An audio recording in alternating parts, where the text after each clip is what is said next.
आज के दिन शिव जी महाराज की और पार्वती जी की शादी हुई थी, तो इसको महाशिवरात्रि के नाम से जानते हैं। यूँ तो एक दिन में अनेकों घटनाएं होती हैं, लेकिन जिन जिन के साथ होती हैं वो उसी दिन को महान मान लेते हैं, अच्छा मानते हैं। तो इसको भी महाशिवरात्रि के नाम से जानते हैं कि शिव जी और पार्वती की शादी होने के कारण। दूसरा, हम सत्संगियों के लिए है कि महर्षि शिवतलाल जी इसी दिन जन्मे थे। गद्दी के तीसरे गुरु थे। पहले स्वामी जी महाराज, दूसरे हजूर महाराज, तीसरे महर्षि। महर्षि जी बड़े पढ़े लिखे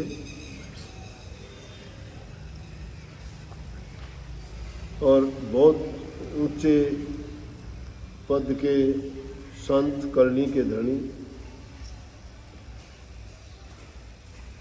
कलम से जो उन्होंने रचनाएं रची, लिखी, उपन्यास के रूप में, गीतों के रूप में या शब्दों के रूप में, और सत्संग उपदेश, हर मत के बारे में उन्होंने लिखा। लेकिन खूबी ये थी उनकी कि कभी किसी मत की, धर्म की, व्यक्ति की आलोचना नहीं की। राधा स्वामी मत में आने से पहले आर्य समाज में वो रहते थे। आर्य समाज के लिए बहुत काम किया। आर्य समाज स्वामी दयानंद जी ने चलाया था। और आर्य समाज का मतलब ये होता है आर्य श्रेष्ठ। आर्य पुरुष का मतलब श्रेष्ठ पुरुष। श्रेष्ठता का मतलब जिसमें सभी गुण अच्छे ही अच्छे हों, बुराई नाम की कोई चीज़ ही ना हो। तो उन्होंने ऐसे समाज की स्थापना की थी जिसका नाम आर्य समाज पड़ा, कि जिसमें कोई झूठ, कपट, बेईमानी, कोई धोखा, किसी का दिल दुखाना, ऐसी चीज़ें नहीं थी। बल्कि इसके दूसरी तरफ हर किसी का अच्छा करना, बुराइयों से बचाना। समाज में पनपी बीमारी थी शराब की, बाल विवाह की, सती प्रथा की, और भी बहुत से ऐसे समाज में कुरीतियाँ फैली हुई थी, उनको दूर किया। और जो आदमी रास्ते से भटके हुए थे उनको रास्ते पे चला के श्रेष्ठ बनाया। हुक्का, बीड़ी, नशे, विषय, विकारों से बचा के श्रेष्ठता का पाठ पढ़ाया। उन्हीं को समाजी कहते थे, आर्य समाजी बोलते थे। लेकिन बाद में आर्य समाज में हर चीज़ में हो जाती है थोड़ी विकृतियाँ आ गई। दो गुट बन गए, एक घास पार्टी थी, एक मांस पार्टी थी। महर्षि जी ने कोशिश करी कि उन दोनों को एक किया अपने प्रयास से। आर्य गजट लिखा उन्होंने, बहुत अच्छा, क्योंकि उनको लिखने का बड़ा शौक था। उन्होंने 3000 से भी ज़्यादा पुस्तकें लिखी, और वो इस ढंग से पुस्तकें लिखी कि हर देखने वाला अगर किसी पुस्तक को एक बार पढ़ना शुरू कर देता था, छोड़ने को मन ही नहीं करता था। बड़ी रुचिकर, बड़ी शिक्षा से भरी हुई, हर प्रकार से इंसान को एक सच्चा मित्र, सच्चा साथी और एक उपदेशक की तरह से सब प्रकार का जो ज्ञान देते। हर धर्म, चाहे किसी भी धर्म की, उन्होंने लेखनी उठाने के बाद उनका पूरा वृत्तांत लिखा, उनकी अच्छी अच्छी बातें लिखी, कभी किसी की आलोचना और बुराई नहीं। तो अर्जुन महान हस्ती का जन्मदिन भी और जाने वाला दिन भी यही था। हमारे लिए तो उन्होंने जो काम किया, ऐसा रास्ता दिखा के गए जिससे कलयुग में जीव का कल्याण, हित, भलाई उसी से होती है। तो ये तो थी उनकी याद। दूसरी बात विशेष रूप से जो मैं कुछ कहना चाहता था, वो मैं कहता था प्रकृति हर कदम पे इंसान को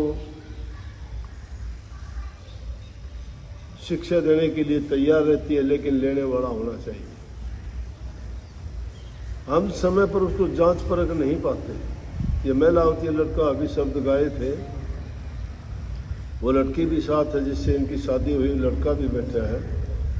अब तो ये हो गया 8-10 साल का, 10 साल का हो गया। इसकी दादी भी आई हुई है। तो ये सत्संग में नहीं आते थे, इनको सत्संग में लाने का जरिया ये लड़का बन गया, ये माध्यम बना। कोई ना कोई ऐसी जिसके दिन सुधार पे आने होते हैं ना, तो मालिक उसके लिए इंतजाम प्रबंध कर देता है। नीयत इंसान की अच्छी और सच्ची होनी चाहिए। जिनकी नीयत खोटी हो जाती है ना, उनके पास चाहे कुछ भी हो, वो इंसान सारे चीज़ें होते हुए भी दुखी रहता है, अमीर होता हुआ भी गरीब रहता है, स्वस्थ रहता हुआ भी बीमार रहता है, सब कुछ होते हुए भी भिखारी है, उसके पास कुछ नहीं। और जिसके पास संतोष है, जिसके पास प्रभु का नाम है, जिसके अंदर सद्गुण है, जिन्होंने अपनी इच्छाओं पर कंट्रोल कर लिया है, उसके पास सब है, वो बादशाहों का बादशाह है। वही आदमी भक्ति कर सकता है। और जिसको लालच लगा हुआ है ना, वो भक्ति के काबिल नहीं है। भक्ति चतुराई चालाकी का नाम नहीं है। भक्ति है आस्था, भक्ति है विश्वास, भक्ति है प्रेम, भक्ति है श्रद्धा। भक्ति के अंदर दया, प्रेम छिपा हुआ है। जिसके अंदर दया, प्रेम, त्याग नहीं है, वो भक्ति के काबिल नहीं है। काफी लोग चालाकियां करते हैं, आ तो जाते हैं, वो दिखावे के लिए आ जाते हैं। मान बढ़ाई उनको चाहिए, उनको इज्जत चाहिए, संतों से भी इज्जत चाहिए उनको, कि संत उनकी इज्जत करें, उनको बैठाएं, उनको आदर करें, उनकी आओ भागत करें। ये नहीं सोचते कि अगर संतों के दरबार में जाते हो तो वहाँ जाके तो तुम्हें याचक बन के जाना चाहिए, भिक्षुक बन के जाना चाहिए, कुछ लेने के लिए, दात मांगने के लिए जाना चाहिए। और जो इस प्रकार की भावना लेके जाता है, वो मालूमान होके आता है, कमी नहीं रहती उसकी। इंसान को अपने मन से मिलता है, उसकी इच्छाओं से मिलता है। तो मैंने तो बात तो कह रहा था कि माध्यम बनता है, वो माध्यम हो गया। मेरा भी माध्यम बना था, मैं भी आने वाला नहीं था। मेरी तो उम्र भी काफ़ी 30 साल की हो गई थी, पढ़ा लिखा सारी बात, सारी चीज़ें थी, लेकिन आना ही नहीं चाहता था। मेरा तो सोच भी दूसरी थी।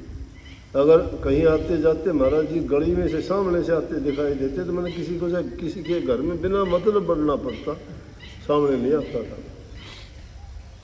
करम किस्मत, जब वक्त आया, टाइम आया ना, परमात्मा ने सीधी टक्कर मिलवा दी। मेरे चाचा लेके आ गए यहाँ, कहने लगे कि आओ चल दिखा के लेके आओ। चल तो तू एक बार। मैं क्या करूँगा, मैं कभी गया ही नहीं। हाँ, मेरी माँ शुरू से आती थी, वो बातें आपने सुन भी रखी हैं, पढ़ाई के टाइम की सुन रखी है। आ गया था तो फिर मेरी पढ़ाई की भी सुन रखी है। कई घटनाएं ऐसी हुई, और बाद में क्या कि जब मुझे ये लग गया, विश्वास हो गया, वो तो सतगुरु भी कृपा करता है। आदमी का अपना कर्म, भाग्य और उसकी स्वयं की सोच भी होनी चाहिए। जो मानता ही नहीं है, सोचता ही नहीं है, कुछ चाहता ही नहीं, उसका दूसरा कौन उसको सिखा देगा। लेकिन इनका माध्यम ये लड़का बना, लड़का बीमार हो गया, छोटा था, कितने दिन का,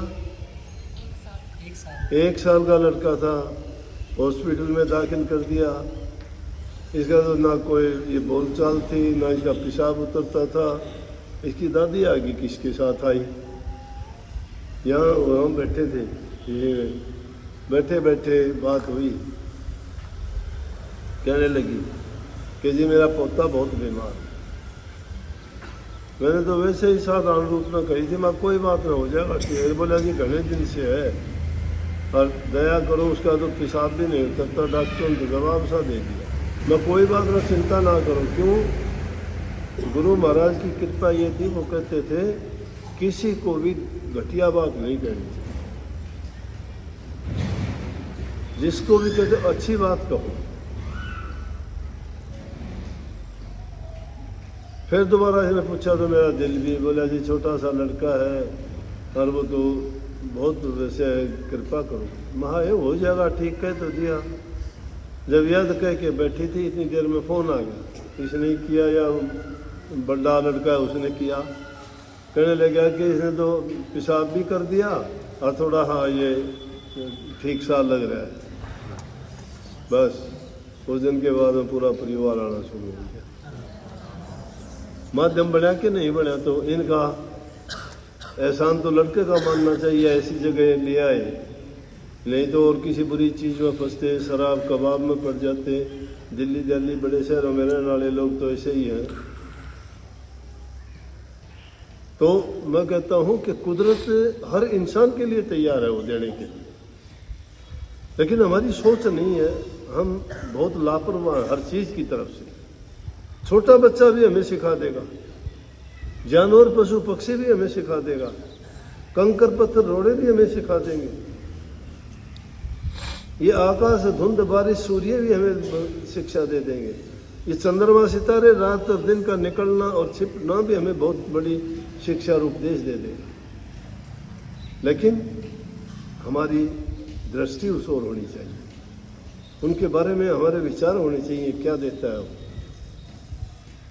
दे दिया इसने, थोड़ी देर पहले नहीं था, अंधेरा था, थोड़ी देर कुछ दिन पहले नहीं था तो बहुत ठंड थी, लेकिन थोड़ी देर के बाद रात थी, उससे पहले कितना अंधेरा था, कुछ भी दिखाई नहीं देता था। ये उदय होने के बाद में प्रकाश दे दिया, ठंड के बाद में इसने गर्मी दे दी, अंधेरे का प्रकाश रोशनी दे दी, हर चीज़ सिखाता है। इसी प्रकार से हमें अपने जीवन में लक्ष्य से ना भूलो, लक्ष्य जो इंसान का भटको मत। 4 दिन की जिंदगी ज़्यादा लंबी चौड़ी नहीं है, वो भी तुम्हारी अपनी नहीं है, उसके ऊपर भी लगा रखा है ब्रेक कि इतने दिन के बाद नहीं रहोगे। जिस चीज़ का हमें आइडिया अंदाज़ा ही नहीं है कितने दिन रहेंगे, तो फिर कितने दिन के लिए क्या सोच के करते हो। अच्छा करते हो तो भी अच्छा करो, लेकिन ये ना सोचो कि मैं करके ये जो है मेरा है, मेरा नहीं है, हमारा नहीं है, सब छोड़ के जाएंगे, किसी का कुछ नहीं। जब तक हो नेक काम करो, अच्छी सोच रखो। बुरे करके 2 आदमी अपनी चिंताएं बढ़ा लेता है, दुख उठा लेता है, किसी को दर्द तकलीफ देता है, किसी के दिल को दुखा के हम सुखी कैसे रह सकते हैं। इसलिए सबके साथ प्रेम करो, सबसे बड़ी भक्ति है। भक्ति सबसे बड़ी है, सबसे हंस के बात करो, मीठे बोलो, किसी की कर सकते हो मदद करो। पैसा धन है तो धन से करो, धन नहीं है तो शरीर से उनकी सेवा करो।